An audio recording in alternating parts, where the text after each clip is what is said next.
नमस्कार, news state Madhya Pradesh Chhattisgarh में आपका स्वागत है। मैं हूं आपके साथ लोकेंद्र त्यागी। आपके मुद्दे में बात एक बार फिर से मध्य प्रदेश में होने वाले उपचुनाव की। दरअसल मध्य प्रदेश में कांग्रेस ने अपने सभी 4 सीटों के लिए प्रत्याशियों के नामों की घोषणा कर दी है। खंडवा लोकसभा सीट के साथ 3 विधानसभा सीटों पर अब बीजेपी के प्रत्याशियों का इंतजार है।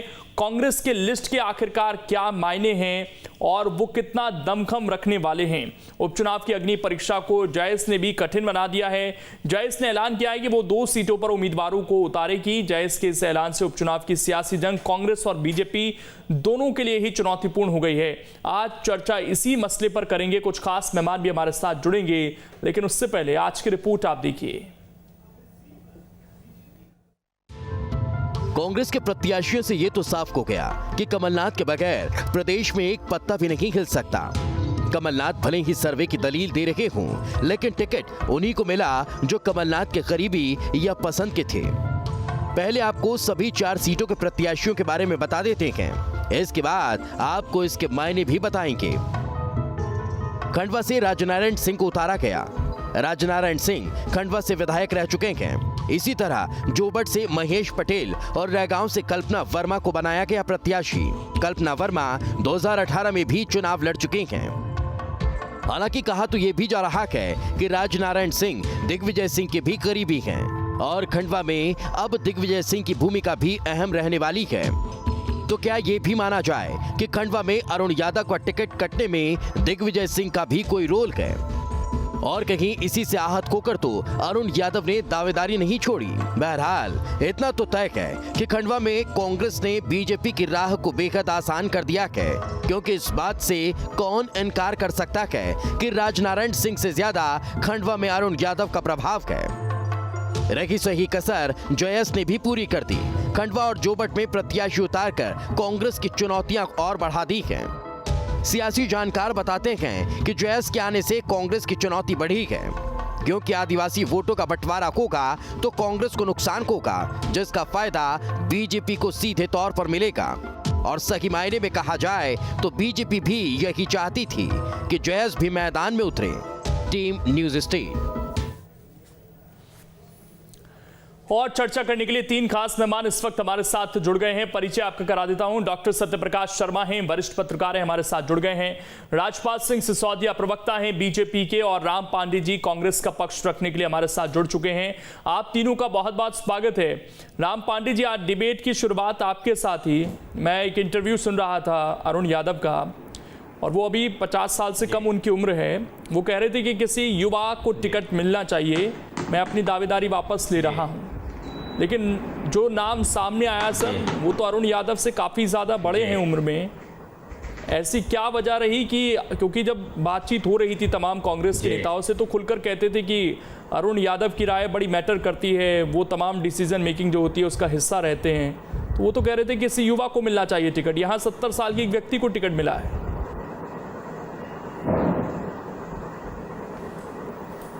जी जी जी जी धन्यवाद। सबसे पहले तो मैं ये बताना चाहूँगा कि मुझे जो सब्जेक्ट बताया गया था वो महंगाई का बताया गया था, डीजल और पेट्रोल के बढ़ते हुए दाम पर बताया गया था। लेकिन कांग्रेस का प्रवक्ता हूँ, हर समय सर आपकी लिस्ट आ गई तो उस खबर को हम आज ले रहे हैं। अब जब आप थोड़ी देर पहले आपकी लिस्ट आई, इसलिए मैं थोड़ा इसमें आपको करेक्ट कर दूं, क्योंकि लिस्ट आ गई कांग्रेस की, इस वजह से फिर टॉपिक बदलना पड़ा। जी जी जी कोई बात नहीं। और चूंकि कांग्रेस के प्रवक्ता हैं और कांग्रेस के लिए काम कर रहे हैं, तो हम तो हर समय जवाब देने के लिए तैयार हैं। लेकिन जो भारतीय जनता पार्टी कहती थी कि कैडर बेस्ड पार्टी है और ये है, इतने कार्यकर्ता हैं, अनुशासन पता नहीं क्या क्या बोलती है और दिन रात हम काम कर रहे हैं, वो अपने अभी तक 4 प्रत्याशी तक नहीं ढूंढ पाए। मतलब इसी उम्मीद में लगे हुए हैं कि दूसरी पार्टी का कोई हमारे यहाँ से आकर चुनाव लड़ ले, क्योंकि हमारे यहाँ तो कोई है ही नहीं लड़ने वाला। खंडवा सीट पर वो वंशवाद वाला फैक्टर आ रहा है, वंशवाद के ये विरोधी हैं, तो मुझे नहीं लगता कि ये नंद कुमार चौहान के बेटे को टिकट देंगे। वहाँ जो नायक परिवार है उनके परिवार की बात चल रही है पृथ्वीपुर में, वो भी वंशवादी का टिकट है। चूंकि ये वंशवाद के घोर विरोधी हैं तो ये पृथ्वीपुर पर शायद वहाँ भी वंशवादी को नहीं देंगे।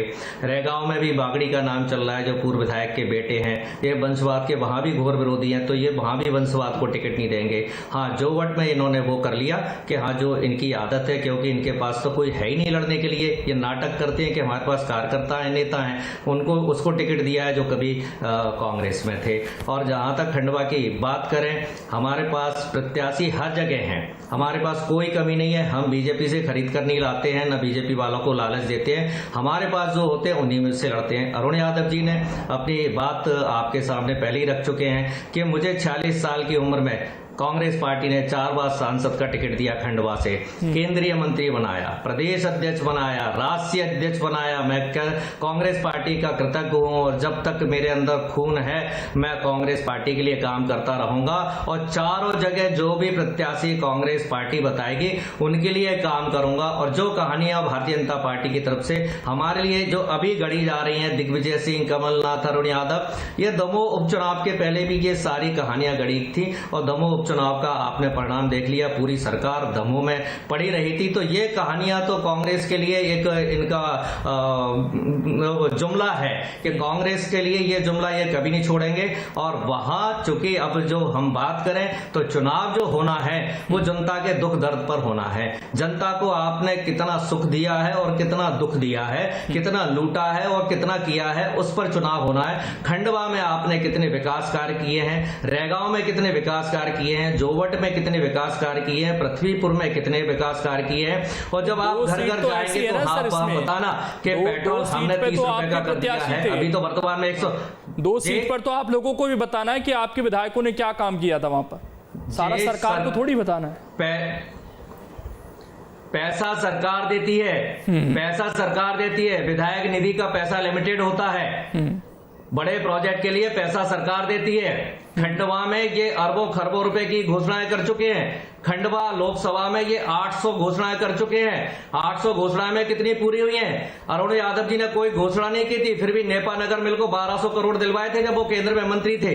वहां ताप्ती मिल थी, उनको उसको 200 करोड़ दिलवाए थे जब अरुण यादव जी मंत्री थे। तो हमारी जब इसका मतलब तो ये है कि 80-90 आपके जो विधायक हैं की सरकार थी, इंदिरा सागर, उनका कोई रोल नहीं है। इसका मतलब तो वो कुछ कर नहीं सकते हैं जो आपके विधायक हैं, उनकी कोई जिम्मेदारी नहीं बनती अपनी जनता के प्रति। रोल होता है, रोल होता है। मैन पैसा सरकार के पास होता है। पेट्रोल डीजल हम महंगा ले रहे हैं, ये विधायक के पास पैसा जा रहा है या सरकार के पास जा रहा है? ये इतनी महंगाई बढ़ गई है जिससे लोग मर रहे हैं, जनता का खून चूस रहे हैं। ये पैसा शिवराज जी के पास जा रहा है, मोदी जी के पास जा रहा है या कमलनाथ जी के पास जा रहा है या हमारे विधायकों पे जा रहा है? ये इतना टैक्स ले रहे हैं, GST, property, road tax, toll tax, जितने टैक्स ले रहे हैं ये सरकार के पास पैसा जा रहा है, शिवराज के पास जा रहा है, मोदी जी के पास जा रहा है। हमारे पास कोई पैसा नहीं आ रहा है। विधायक निधि का जो पैसा होता है वो ईमानदारी से खर्च कर दिया जाता है। और लेकिन हमारे विधायक एक्टिव हैं, प्रयास करते हैं। हर विधायक के क्षेत्र में हमारे में देख लेना, आपको स्कूल मिलेगा, कॉलेज मिलेगा, आईटीआई सरकार थी सर आपकी, तो उम्मीद है कि उन 15 महीनों में कुछ काम जरूर हुआ होगा वहां पर कर सकते हैं, उन्हें बताया जा सके। उन 15 महीने में तो इन क्षेत्रों में जरूर काम हुआ होगा जिन्हें आप बताएंगे। जी 15 महीने तो पैसा मिला होगा ना। 15 महीने में इनका दिमाग 15 साल नहीं चला था। 15 साल इनका दिमाग नहीं चला था। हमने मेट्रो परियोजना शुरू कर दी थी 15 महीने में, जो 15 साल में शुरू नहीं कर पाए थे। ये 15 साल में 100 रुपए बिजली का बिल नहीं कर पाए थे। हमने 100 रुपए बिजली का बिल कर दिया था। ये गाय माता बोलते रहते, हमने 1000 गौशालाएं बना दी थी। हमने 15 महीने में जो कर दिया था ये 15 साल में नहीं कर पाए। केवल ये घूमते रहेंगे, बातें करते रहेंगे, मुंह चलाते रहेंगे, महंगाई बढ़ाते रहेंगे, बेरोजगारी बढ़ाते रहेंगे। इन्होंने 15 इन्वेस्टर मीट कर दी कि हजारों करोड़ों का बिजनेस आ रहा है, व्यापार मिलेगा। कहाँ आया व्यापार? मैं राजपाल सिंह सिसोदिया जी से जवाब ले लेता हूं इस पर। ठीक है राम पांडे जी 1 मिनट, मैं राजपाल सिंह सिसोदिया जी से इस पर रिएक्शन ले लेता हूं। राजपाल जी अब तो पितृपक्ष भी खत्म मानिए, कल से तो कार्य शुरू हो जाएंगे तमाम, तो कल उम्मीद करें लिस्ट आ जाएगी। शीघ्र ही आपके बीच में नियत समय मैं आपको ये कहना चाह रहा था कि अभी मेरे कांग्रेस के मित्र जो है हमारे संभावित उम्मीदवारों के नाम ले लेके उनके बारे में बात कर रहे हैं कि ये यहाँ से हो सकते हैं, यहाँ से हो सकते हैं, यहाँ ये वंशवाद हो सकता है, यहाँ वंशवाद हो सकता है। पर ये जो आज 4 उम्मीदवार इनके डिक्लेयर हुए, इनके बारे में एक बार भी विचारों का उनका नाम भी नहीं लिया कांग्रेस के प्रवक्ता ने। एक बार बता देते ये कल्पना वर्मा जी कहाँ की है, पहले किन पदों पे रही, इनको क्यों जिताना चाहिए, एक बार बता देते कि ये जो राजनारायण सिंह जी किन किन पदों, नहीं बताया। इनके उम्मीदवार, इनका माल जो आया है मार्केट में, इनने जो उम्मीदवार जिनको डिक्लेयर कराया उसके बारे में 2 खूबी भी नहीं थी इनके पास में कि ये बता के जनता को बता सके कि हमारे ये उम्मीदवार डिक्लेयर हुए, इनकी ये विशेषता है। ये क्या कह रहे थे कि हर्ष सिंह आ सकते हैं इसलिए वंशवाद होगा, बागरी का परिवार आ सकता है इसलिए वंशवाद होगा। भैया वंशवाद का मतलब और परिभाषा समझ लो पहले।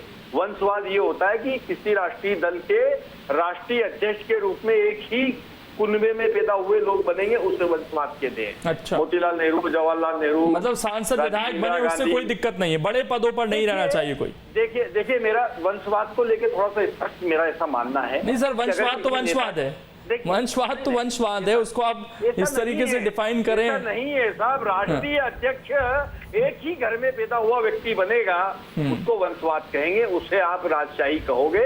अगर किसी सांसद का पुत्र पार्षद बन गया, पार्षद से विधायक बन गया, विधायक से वो सांसद का टिकट मांगने लगा, इसे वंशवाद नहीं कहेंगे। अरुण यादव को वंशवाद नहीं कहा जा सकता।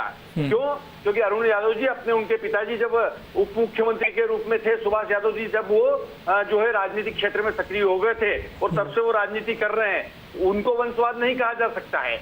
मैं खुद अरुण यादव जी कांग्रेस के नेता पर मैं ये कह रहा हूँ उनको वंशवाद नहीं कहा जा सकता। जैसे मध्य प्रदेश में कई सारे अरुण यादव के खिलाफ 4 साल लड़ाई रही है सर आप लोगों की, आज बड़ा प्यार आ रहा है आप लोगों को। अरुण यादव जी का टिकट कटना तो उसी दिन तय हो गया था जिस दिन दिग्विजय सिंह जी का ट्वीट आया था जिसमें लिखा था कि बधाई अरुण।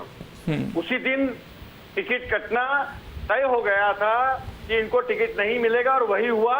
देखिए आप दिग्विजय सिंह जी के समर्थक खंडवा में आ गए। ये खंड खंड में बटी हुई कांग्रेस। वो बधाई ये तो नहीं थी कि बीजेपी से टिकट मिलने जा रहा है आपको, हालांकि आज उन्होंने कहा कि किसी की हिम्मत नहीं है मेरे से संपर्क कर सके। उन्होंने बधाई इसलिए दी थी कि वो जो है बिना टिकट मिले ही अपने जो दौरे और जनसंपर्क शुरू कर चुके थे और उन्होंने जब अपना एक ट्वीट किया था जिसमें दौरे और जनसंपर्क का जो है विवरण था, तो उसमें बधाई दिग्विजय सिंह जी ने दी थी। और जिस दिन बधाई दी थी उसी दिन राजनीतिक क्षेत्र में काम करने वाले राजनीतिक पंडित ये कहने लग गए थे कि दिग्विजय सिंह की बधाई मतलब वंटा ढार की बधाई, वंटा ढार की बधाई मतलब अरुण यादव पिक्चर से गायब हो जाएंगे, इनको टिकट नहीं होने वाला। और वही हुआ। यह कांग्रेस की जो राजनीति मध्य प्रदेश में चल रही है, जिस प्रकार से कमलनाथ जी बैसाखियों के सारे यहाँ चल रहे हैं, जिस प्रकार से घोर अविश्वास का दौर कांग्रेस के अंदर नहीं, मेरा सवाल तो ये था सर कि कल लिस्ट आ रही है, कल लिस्ट आ रही है, भारतीय जनता पार्टी के पक्ष में देंगे। देखिए लिस्ट आएगी, कल आएगी, ऐसा मैं पूर्वानुमान नहीं। वो सीधा सेंटर पर ले जाया जाएगा व्यक्ति को कि आपको हम टिकट देते हैं, आज 8 तारीख है, आप नामांकन कर दीजिए। ऐसा है, भारतीय जनता पार्टी में टिकट देने की प्रक्रिया है तो समझना पड़ेगा। हमारे यहाँ पर स्टेट लेवल पे एक हमारी कमेटी होती है, वो पूरा सब निकालने के बाद में एक पैनल तैयार करके उस पैनल को ऊपर भेजते हैं और ऊपर फिर कोई हाईकमान नहीं होता, हमारे यहाँ पार्लियामेंट्री बोर्ड होती है जो एक बहुत बड़ी कमेटी होती है। उस कमेटी की मीटिंग होती है जिसके अध्यक्षता राष्ट्रीय अध्यक्ष करते हैं और वहां से फिर टिकट तय होता है। एक हमारा सिस्टम है, उस सिस्टम के अंदर हमारे नाम ये जो पूरा सिस्टम है सर, मुझे लग रहा है इसको ये आदत हो गई है कि होमवर्क तभी करना है जब बिल्कुल लास्ट टाइम आ जाए। कल एग्जाम है तो उससे पहले तैयारी करनी है पूरी। होमवर्क तो हो चुका है, पर पेपर तो जब पेपर उत्तर पुस्तिका मिलेगी उसके बाद ही पेपर शुरू होता है ना, तभी पेपर निकलना। वो तो क्वेश्चन पेपर तो आ चुका है ना सर, क्वेश्चन पेपर तो बहुत नहीं है। लास्ट डेट है 10 तारीख। क्वेश्चन पेपर तो आ गया कि इलेक्शन है, उसके ठीक पहले धूम धड़ाके से आपके संवाददाता की उपस्थिति में हमारे कैंडिडेट फॉर्म भरेंगे। आपको मैं ये विश्वास दिलाता हूँ। नहीं, धूम धड़ाका नहीं चाहिए सर, धूम धड़ाका नहीं चाहिए, चुनाव आयोग की गाइडलाइंस है, धूम धड़ाका नहीं चाहिए। धूम धड़ाका से मतलब ये कि आपकी उपस्थिति में भरेंगे साहब, आपका संवाददाता भेजिएगा, ठीक, वो भी दिखाएगा हमारे उम्मीदवार को और उसको फॉर्म भरते हुए। ठीक, सत्यप्रकाश जी हमारे साथ जुड़े हुए, इंतजार कर रहे हैं बड़ी देर से। मतलब ये कि हम नियत समय सत्यप्रकाश जी, ये जो कुछ हुआ और जो आज भेजेंगे और भेजने का काम, मैं लौट रहा हूँ सर आपके पास। ये जो अरुण यादव पहले पिक्चर में दिखाई दे रहे थे, फिर उनको आशीर्वाद मिला, फिर उन्होंने पारिवारिक कारण बताए, फिर आज एक ऐसे व्यक्ति को टिकट मिला जो उम्र में भी उनसे युवा नहीं है कम से कम। ये भी लोग कहते हैं कि वो दिग्विजय सिंह के करीबी भी हैं। ये भी कहा जाता है कि कुछ जगह की बहुत ज़्यादा अरुण यादव से बनती नहीं है। जब अरुण यादव प्रदेश अध्यक्ष थे तो काफ़ी निष्क्रिय हो गए थे, कमलनाथ के बनते ही सक्रिय हो गए दोबारा से। तो ये अरुण यादव के साथ किस तरह की राजनीति हुई? जी लोकिन जी, कांग्रेस में कहीं ना कहीं फैक्शनिज्म जिसको मैं कहूँ जिंदा दिखता है और यही कांग्रेस की कमजोरी है। कांग्रेस में ये गजब की बात है कि जो विनेबल कैंडिडेट नजर आता है, यानी कि जो व्यक्ति काम कर रहा है, जो व्यक्ति उस समय उस सीट को निकालने की क्षमता रखता है, काम कर रहा है और निकाल चुका है, यूनियन मिनिस्टर रहा है, उनकी पारिवारिक सीट है, वो उनका गढ़ है। ये आपको बता दूं, आपको बताऊं, मालवा में अगर ओबीसी नेता कोई अगर माना जाता है तो सबसे बड़ा परिवार सुभाष यादव जी का रहा है। लेकिन आप अगर किसी युवा को उससे भी आगे लाते हैं, बहुत अच्छी बात है, लाना चाहिए कांग्रेस में, पर ये बात तो कुछ कांग्रेस की मेरी समझ से परे जाती है। ये कांग्रेस का कौन सा गणित है, किस गणित से सीट को निकालना चाहते हैं? ये निश्चित है कि भाजपा असमंजस में थी, भाजपा की अभी ये बेसिन मानी जा रही थी सीट, क्योंकि इसको मल्टीपल टाइम्स नंद कुमार सिंह जी ने निकाली थी, तो भाजपा ज्यादा मजबूत थी। लेकिन उस मजबूती को अगर कोई टक्कर दे सकता था तो केवल अरुण यादव दे सकते थे। मुझे नहीं लगता कि ये कैंडिडेट बहुत मजबूत कैंडिडेट कांग्रेस ने उतारा है। कांग्रेस ने इतना मजबूत कैंडिडेट उतारने की वहां आवश्यकता थी कि जो उस परिवार को टक्कर दे, क्योंकि मेरे ख्याल से अगर कहीं उनका बेटा आ गया तो भी बड़ा कैंडिडेट होगा, या दूसरे कोई बड़े नाम बीजेपी के आ गए तो मुश्किल पड़ जाएगा। अब रही कांग्रेस की कि कांग्रेस का सोच क्या है, कांग्रेस किस सोच से जाती है, कि कांग्रेस में क्या किसी आदमी के किए हुए काम की कोई कीमत नहीं होती है? मैं सिसोदिया जी की बात का जवाब जरूर यहां देना चाहूंगा। भाजपा के वरिष्ठ नेता हैं, आई नो वेल हिम, लेकिन उन्होंने जो परिवारवाद की जो डेफिनेशन को डिफाइन किया है वो मेरे समझ से परे जाती है कि वो कहीं परिवारवाद अलग है, कहीं परिवारवाद अलग है। परिवारवाद तो भाजपा में भी बहुत तगड़े से है। हाँ, यहाँ कांग्रेस में लीडरशिप जो है वो एक परिवार से चल रही है, ये पक्की बात है, लेकिन यहाँ पर भी ऐसे कई परिवार हैं जिनके कारण लगातार राजनीति चल रही है। आज ज्योतिरादित्य सिंधिया का परिवार ले लो, सिंधिया का परिवार, सिंधिया की एक बुआ भाजपा में, सिंधिया की दूसरी बुआ भाजपा में, सिंधिया की मामी भाजपा में, सिंधिया के पिताजी की मामी, सिंधिया के पिताजी की मामा भाजपा में। तो ऐसा नहीं है कि परिवार नहीं है, ये भी परिवार है। तो दोनों पॉलिटिकल पार्टी परिवार से कोई अछूती नहीं है। ये मैं नहीं मानता कि किसी की लीडरशिप, अगर कोई लीडरशिप कर रहा है या वो मेन लीडर है, वो परिवारवाद चल रहा है और आपके घर में 10 लोग हैं और वो परिवार नहीं है, अगर आप छोटे लेवल पे, ये आपकी क्षमता है कि आप उस लेवल पर नहीं है। इसलिए परिवारवाद तो दोनों पॉलिटिकल पार्टी फॉलो करती हैं। हाँ, लेकिन भाजपा में एक अच्छा है कि वहां हर व्यक्ति को चांस है कि एक दिन वो भाजपा का सुप्रीमो बन सकता है। ये पक्की बात है भाजपा में, ये देखा जाता है। जैसे नरेंद्र मोदी को देखा आपने अमित शाह को देखा, जेपी नड्डा को देखा, वो बदलते रहते हैं। यहाँ परिवार के लोग ही बदलते रहते हैं, गलत है। और मध्य प्रदेश में जो दूसरे नाम आए हैं उनमें ऐसा नहीं, कांग्रेस ने कैंडिडेट वो नाम अच्छे दिए हैं और आप देखना रिजल्ट बहुत अच्छे आएंगे कांग्रेस के। लेकिन खंडवा का जो नाम है वो आश्चर्यचकित कर देने वाला है राजनीतिक जो विश्लेषक है उनके लिए, क्योंकि ये समझ से परे है। या तो आप किसी एमएलए को उतारते या किसी आप ऐसे मजबूत व्यक्ति को उतारते जो नया यंग होता, क्योंकि यंग के साथ कोई बुराई नहीं होती है, इनके साथ 50 प्रकार की बुराई है, इनके साथ फैक्शनिज्म लगा हुआ है। तो ये क्या है, अरुण यादव इन हालातों में क्या पूरी पार्टी का सपोर्ट करते हैं? और जो आदमी टीवी पर बोलता है उसके अंदर कुछ और होता है। अरुण यादव एक डिजर्विंग लीडर थे, उनको मेरे ख्याल से कांग्रेस को टिकट देना चाहिए था, लेकिन कांग्रेस की अपनी समझदारी है कि उसने यहाँ क्या अच्छा देखा इन कैंडिडेट में या इनके सामने कौन आएगा।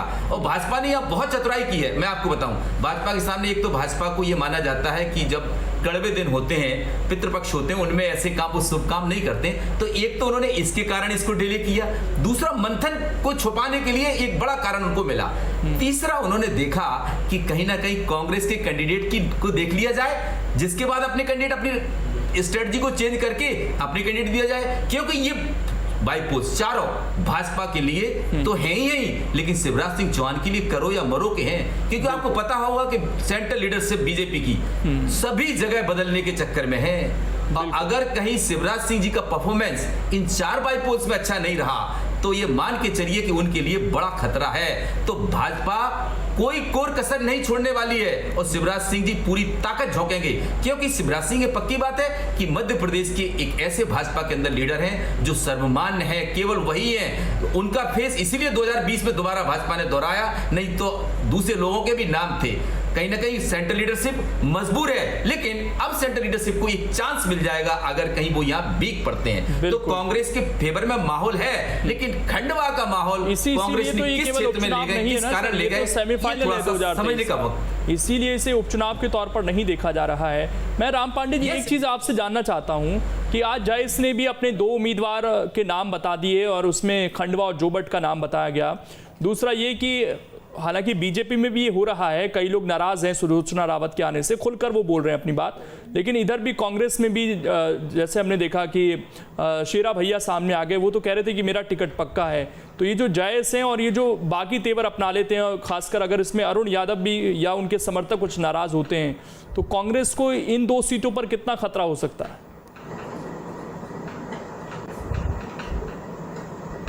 कोई खतरा नहीं होगा।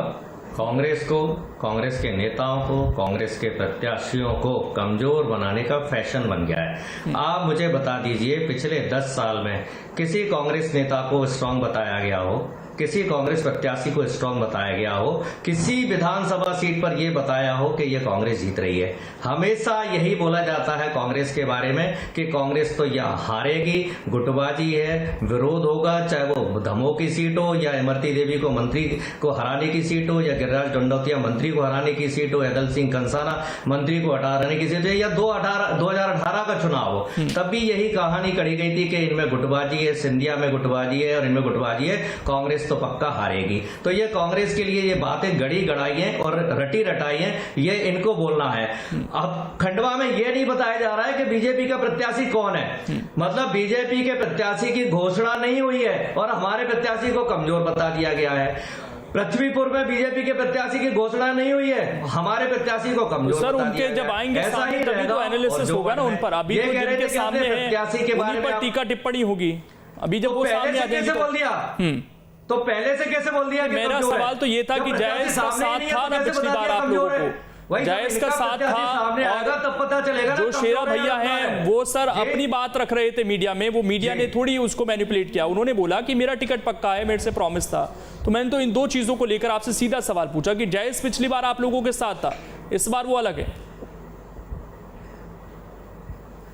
जी देखिए, सबकी प्लानिंग स्ट्रेटेजी अलग होती है। अरुण यादव जी ने जो चुनाव नहीं लड़ा है तो उनका कुछ कारण होगा। राहुल गांधी ने मेरे पास समय नहीं है सर, इसलिए रुक रहा हूं मैं। शुक्रिया आप सभी का जुड़ने के लिए और बातचीत करने के लिए। तो चुनाव काफी इंटरेस्टिंग अब ये हो गया है, कांग्रेस ने अपने पत्ते खोल दिए हैं। बीजेपी की लिस्ट कब तक आती है देखने वाली बात। छोटा सा ब्रेक, खबरें लगातार जारी हैं।